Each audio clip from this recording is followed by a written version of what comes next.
दोस्तों, ये गीता का 6वां अध्याय है ध्यान योग। इसमें कर्म योग का विषय और योगारूढ़ पुरुष के लक्षण बतलाए गए हैं। भगवान कहते हैं, हे अर्जुन, जो पुरुष कर्म फल का आश्रय न लेकर करने योग्य कर्म करता है वो सन्यासी तथा योगी है, और केवल अग्नि का त्याग करने वाला सन्यासी नहीं है तथा केवल क्रियाओं का त्याग करने वाला योगी नहीं है।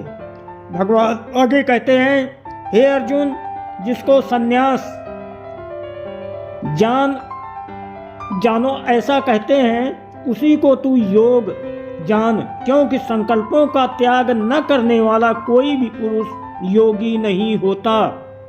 भगवान आगे कह रहे हैं, योग में आरूढ़ होने की इच्छा वाले मननशील पुरुष के लिए योग की प्राप्ति में निष्काम भाव से कर्म करना ही हेतु कहा जाता है, और योगारूढ़ हो जाने पर उस योगारूढ़ पुरुष का जो सर्व संकल्पों का अभाव है वही कल्याण में हेतु कहा जाता है।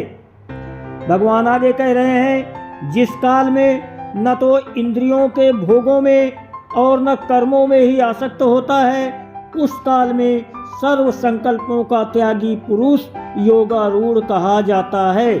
योगारूढ़ मतलब योग में आरूढ़, योग में आगे बढ़ता हुआ, अपने द्वारा अपना संसार समुद्र के उद्धार करे और अपने को अधोगति में न डाले, क्योंकि ये मनुष्य आप ही तो अपना मित्र है और आप ही अपना शत्रु है। भगवान आगे कह रहे हैं, जिस जीवात्मा द्वारा मन और इंद्रियों सहित शरीर जीता हुआ है, उस जीवात्मा का तो वो आप ही मित्र है, और जिसके द्वारा मन तथा इंद्रियों सहित शरीर नहीं जीता गया है, उसके लिए वो आप ही शत्रु के सदृश शत्रुता में बरतता है। सर्दी गर्मी और सुख दुख में तथा मान और अपमान में जिसके अंतःकरण की वृत्तियां भली भांति शांत हैं, ऐसे स्वाधीन आत्मा वाले पुरुष के ज्ञान में सच्चिदानंद घन परमात्मा सम्यक प्रकार से स्थित है, अर्थात उसके ज्ञान में परमात्मा के सिवा अन्य कुछ भी नहीं है। आगे कह रहे हैं, जिसका अंतःकरण ज्ञान विज्ञान से तृप्त है, जिसकी स्थिति विकार रहित है, जिसकी इंद्रियां भली भांति जीती हुई हैं और जिसके लिए मिट्टी पत्थर और सोना समान है, वो योगी युक्त अर्थात भगवत प्राप्त है, ऐसे कहा जाता है। भगवान आगे कह रहे हैं, सुहृद यानी स्वार्थ रहित सबका हित करने वाला, मित्र वैरी उदासीन पक्षपात रहित, मध्यस्थ यानी दोनों ओर की भलाई चाहने वाला, द्वेष और बंधुगणों में, धर्मात्माओं में और पापियों में भी समान भाव रखने वाला अत्यंत श्रेष्ठ है।